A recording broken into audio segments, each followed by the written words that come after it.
What's up, ladies and gentlemen? This is Brad from the Rules of Villainy podcast, or as you may know me, the Mayor of Lorcana.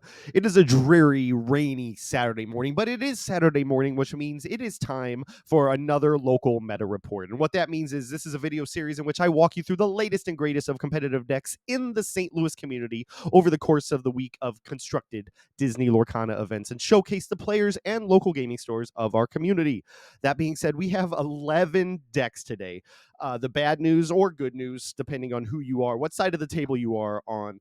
5 or 6 of them are blue steel, sapphire steel. So I'm not going to spend a lot of time on them. We're going to talk about some changes some of the players have made. They're going to be returning players or Illumineers, if you will, from previous weeks. But we're going to look at those, and then we're going to look at a few spicy decks that interest me as well that went 3-0 or 2-1 respectively. So that is where we're at with the local meta report. And since we have 11 decks, let's just get into it, shall we? All right, our first deck of the day was a Sapphire Steel deck, to nobody's surprise, by Nick Davis, not Moyen from the Podcana podcast, but his deck was being played that day in an 11-person March Madness style single elimination enchanted glass slipper tournament at Grapes Games. Nick took this deck all the way to the finals to play a DKP variant of the Ruby Sapphire deck, which our teammate Ron, the reckless one, was running, and ended up taking it down with the deck that we've seen the last 2 weeks and we're probably going to see for a while. Looks like Cogsworth made his way back in, and I think Nick was trading for the Scrooges on Friday and Saturday as well, because I played Nick Friday night at the collector store and he was able to fill out this deck. He's got all 8 Tamatoas. I think the item reduction, or the item, has been reduced a little bit. I think we used to see 20 plus items in a deck like this, but he's got the ramp, he's got the bell, he's got everything that Blue Steel is running right now, and took down that tournament for that beautiful glass slipper. So congratulations to Nick. All right, moving on to day 2, Sunday, also at Grapes Games. So we have their league there at 2 p.m. Jimmy Moore at the top of the list, once again with a blue steel deck, to no surprise.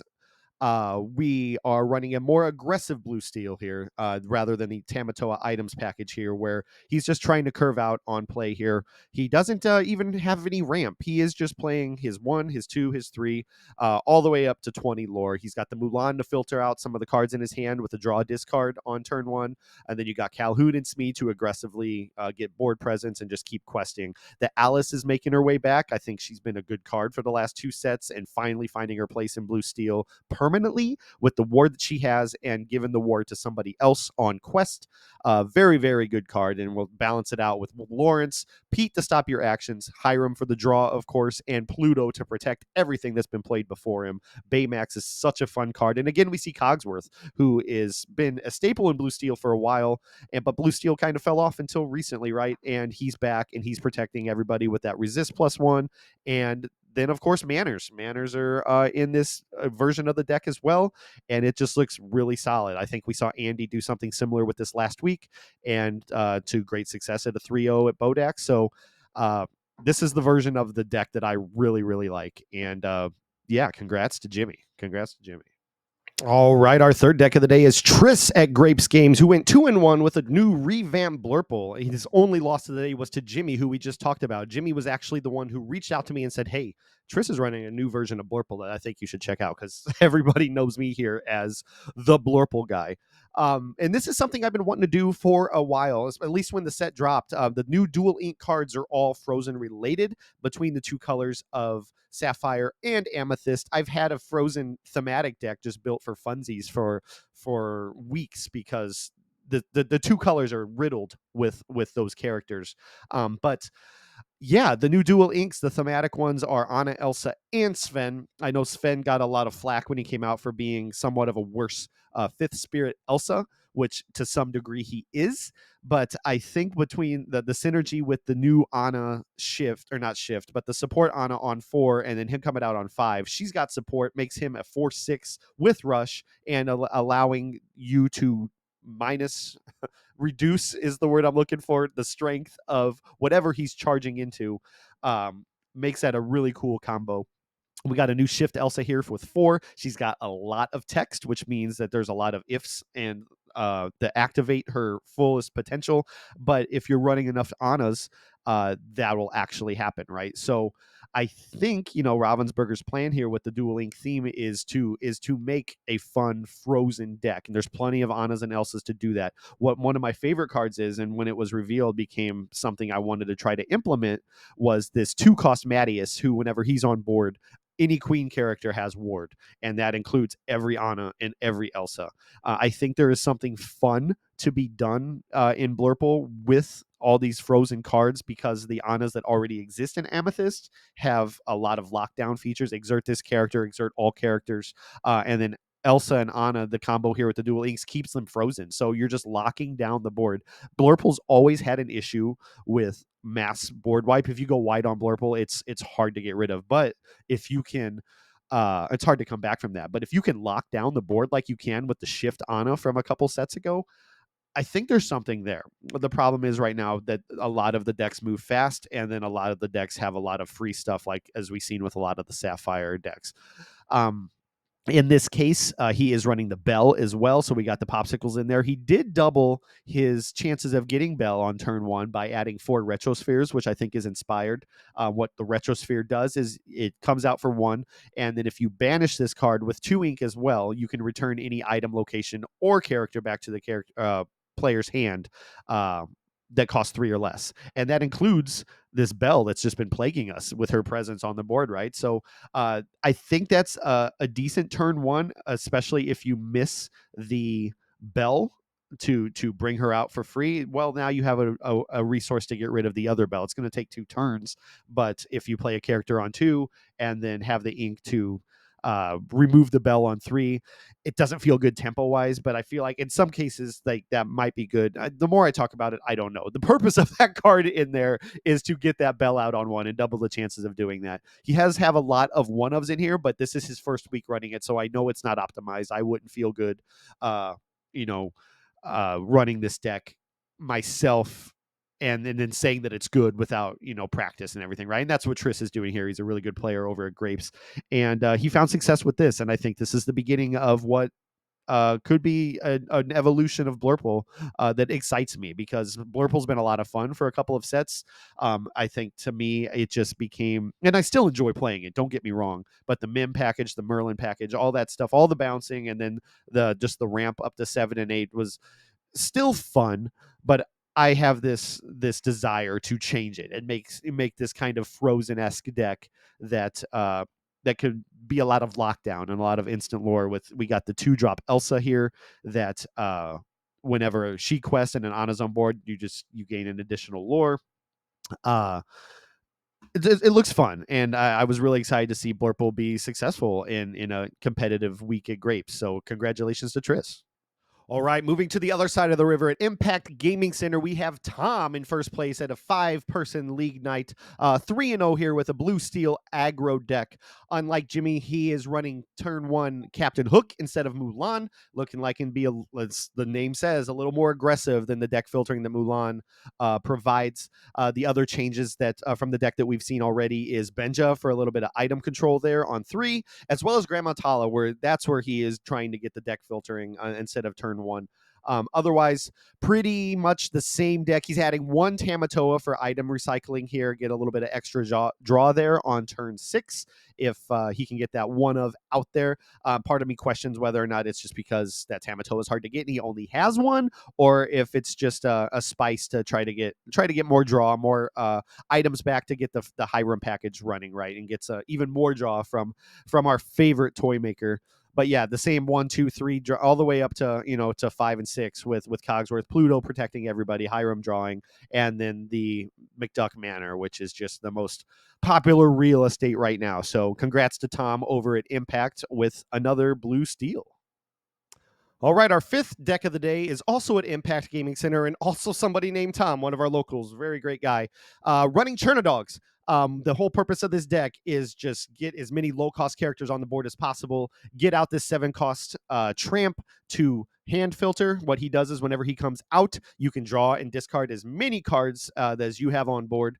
We're basically just ramping up to get that Chernabog out as quickly as possible because, as we all know, the Chernabog cost one cheaper for every character you have in the discard, and this board or this deck is filled with 1 and 2 cost characters. And there's so many things you can do with it. Daisy, of course, is a very, very strong turn 1. We also have a Nala, a Little John, and a Prince, a 2-cost Prince bodyguard with a 5 body. All 3 of those have 4 or 5 willpower, and the whole purpose of them, they don't hit back at all, but they're sponges that take damage for Rapunzel to heal and get your draw engine going. So and then when they get banished, say you get the draw off of them or they still get banished, we have the Shift Lady line that just brings 2 cards back on play from your discard that are 1 or 2 costs. So a lot of fun there, a lot of discard manipulation and everything.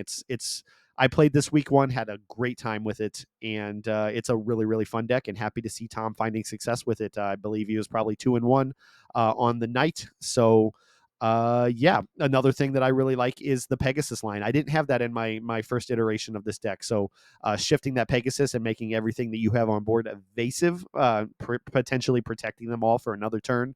Fantastic play line. So I think a lot of people have been practicing with this deck and having a lot of fun with it. And I'm interested in going back to it. I'm just tired of re-sleeving my Rapunzels for every time I want to play a different Amber deck, right? So very cool deck, very fun deck, and congratulations to Tom. All right, moving on to the collector store on Tuesday, we have Justin at 3-0 with I'm So Shiny, another Sapphire Steel deck, the item version in which all 8 Tamatoas are present, 4 of them being the shiniest of all. He went on a personal quest to get all 4 of the enchanted Tamatoas and succeeded. So very, very cool deck for him. The additions that we see now, I think newer to the meta, are Hades making its way back into Sapphire Steel, as well as Cusco, not Hideaway, but Cusco, Hideaway with a body. Quest for 2, 3, 5. He comes out and he eliminates a dime or a manor. I think in the mirror matches or against red blue, he is crucial in ramping up to getting him out early, because a lot of people are running those manors, as we've talked about already in multiple decks here. But then Hades comes out and gets rid of or inks another character that is problematic, right? So everything else here pretty standard. He's got his Rampa Tipo and Sail the Azurite Sea, as well as his turn 1 Bell and his draw package with Hiram and Scrooge. So not a lot to say here. He went 3-0 on Tuesday and said that the matches felt really, really good. So congratulations to him.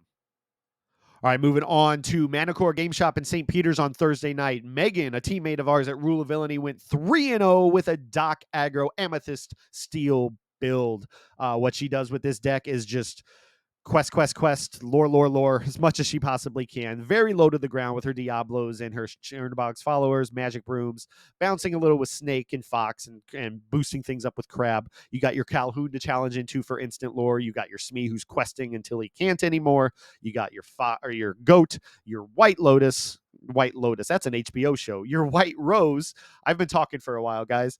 And the most exciting card, I think, to me, is the Giant Cobra, where you just discard a card for 2 lore. There's nothing they can do about it.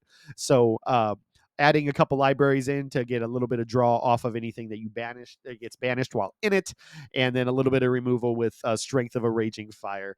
But yeah, congrats to her. I talked to her a little bit. She said that she went up against a Lemon Lime Lady in the Tramp deck, as well as a hybrid like Kiwi Birds, Blue Steel with items, and the deck that I'm about to talk about, Jake's Brooms, because if somebody's playing Brooms, I'm going to talk about it. He went 2-1, and we're going to move on to that one. So congratulations to Megan with her 3-0. Let's see what Jake's Brooms look like.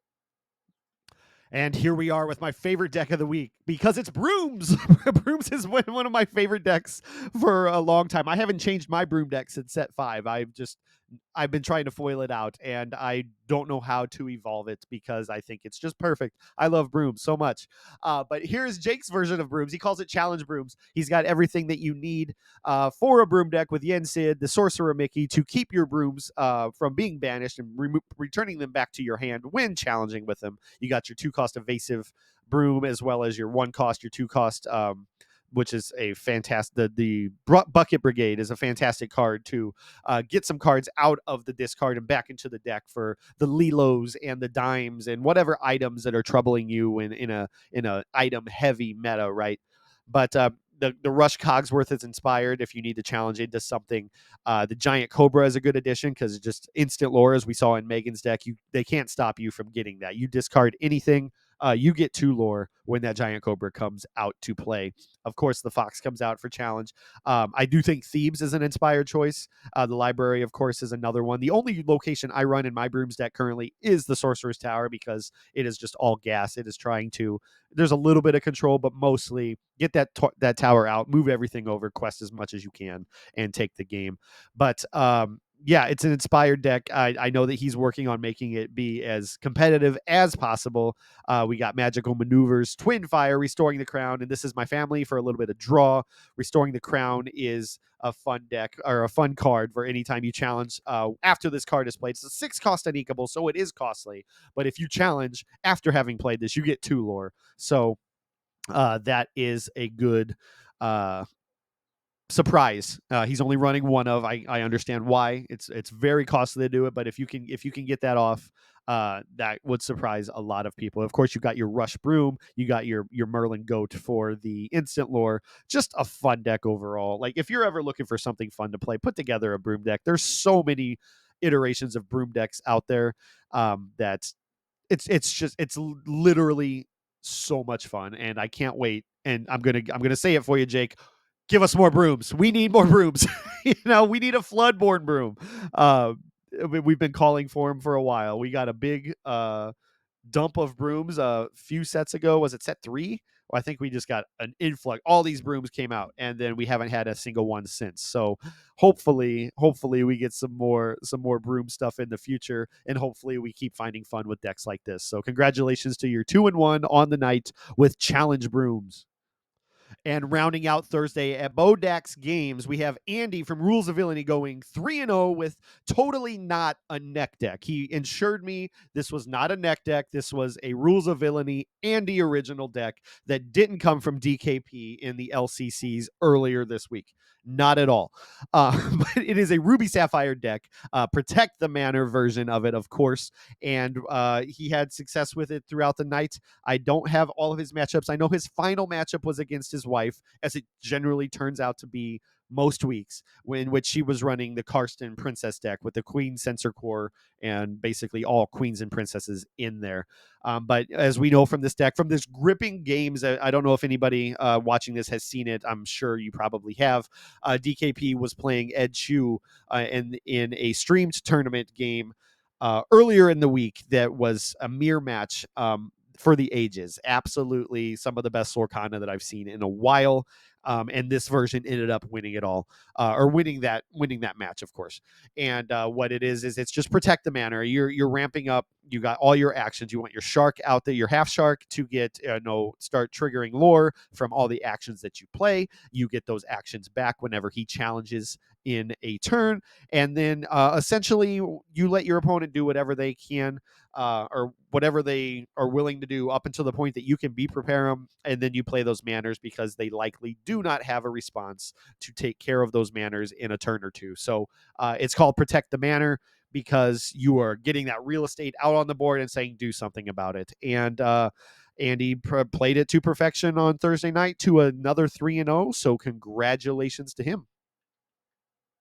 And lastly, on Friday, back at the collector store, we have Dylan again with another 3-0, which I didn't mention on Tuesday as well because I knew I was going to be talking about him here, that Dylan was also 3-0 with this same deck on Tuesday. So both nights at the collector store, Dylan got a 3-0 with another Sapphire Steel items deck. Factory without Oswald. He runs the Queen package this time around. From the difference from last week, he reduced the Queen by 1 and added another Pete, and he reduced his Fishbone Quill by 1 to add a last cannon, looking like he's valuing the challenger from the last cannon in case he needs to do some kind of favorable trade. So same deck that we've seen before, same deck that we've been seeing throughout this meta so far for the most part. Cheap items, lots of items, and the Tamatoa package. All 8 Tamatoas, the queen to find the items that he needs, of course, the bell on turn 1, and all the removal that he needs to take control of the game. I saw his board state last Friday when I played at the collector store against a couple of his opponents and was like,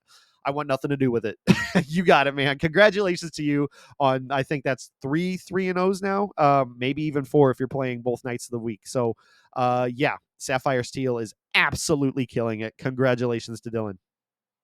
All right, folks, that's going to wrap it up for the competitive decks of the week. But I would be remiss not to mention this deck that Chip provided me when I reached out to him for Triss's Blurple deck that we talked about earlier. It was his birthday on Sunday, and he decided to put together a 72-card deck called Rodents in the Kitchen. And I told him, Chip, 72 cards, man, that you are a mad lad. And he said something to me that resonated with me so well. He said, this isn't meant to be competitive. It isn't meant to be meta. It's meant to be fun. I had an idea. I wanted to throw some rodents in the kitchen. You got all your mice, all your chipmunks. You got your gumbo pot. You got Jebediah, the transformed chef.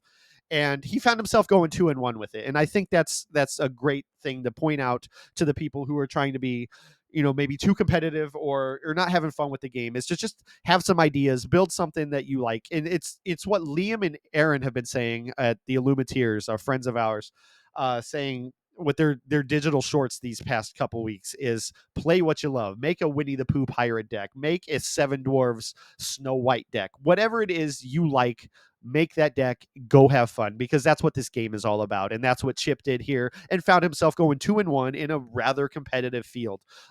So I don't recommend 72 cards, but it's 72 cards that Chip really likes. So, congrats to Chip on that. Happy birthday to you. I know it's a week late. I told you on your birthday, but honorable mention is this Rodents in the Kitchen deck by Chip.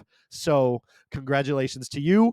And that's going to wrap up the video. So if you guys like this kind of content, please like, subscribe, ring the bell for notifications when we drop new content for you guys here. We have a weekly podcast that drops most Fridays, and we have a lot of fun doing it. We're approaching 300 subscribers here on YouTube specifically, and really, really excited about it. So if you can help us out and get us over that hump, we would be most appreciative. We would love to see you come to our podcast and be part of the show with the Constituents Corner, asking questions and involving yourself in the conversations that we have. We have a local Discord. We'll have it linked below, where you can join and just have conversations with us and be part of the show and continue the conversation. And all of our socials will be down in the description below. So yeah, I think I've said everything that I need to say. I've been in here all morning recording this, and 11 decks is no easy feat, but it's a fun one. And I do this because I love it, and I hope that you do too. So until next time, we'll see you then. Thanks.